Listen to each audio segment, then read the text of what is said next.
ఒక మహామంత్రాన్ని చెప్తాను, జాగ్రత్తగా జపం చేయండి. ఓం శ్రీం కాల లక్ష్మీ నరసింహాయ నమః. ఓం శ్రీం కాల లక్ష్మీ నరసింహాయ నమః.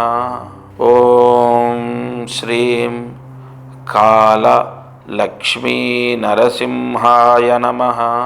ఈ మంత్రాన్ని 8 సార్లు రాసి 108 మార్లు జపించండి. ఎవరికైనా వంశశాపాలుంటే ఆ వంశశాపం పోతుంది. వంశశాపాలు రావడం గల కారణాలు, ఇందులో సర్పశాపాలు వేరు, నాగశాపాలు వేరు. ఈ వంశశాపం అంటే ఒక స్త్రీ ఏడుపు వల్ల ఆ వంశానికి ఏర్పడుతుంది.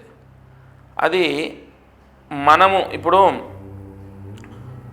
మా పైన తరం వాళ్ళు ఇంకొక తరం వాళ్ళు చేసిన పాపము, ఒక స్త్రీ ఏడుపు నేను అనుభవిస్తాను అంటే, అరే అది ఎలా అండి, దానికి మరి అది ఎంతవరకు కరెక్టు అని మహర్షులు భగవంతుడిని ప్రశ్నించగా, భగవంతుడు పుణ్యపాపాలు అనుభవించడమే కర్మ అయితే అందుకు గాను భాద్రపద బహుళ పాడ్యమి రోజు ఎవరైతే ఈ మంత్రజపం చేస్తారో వారికి ఆ వంశశాపం పోతుంది.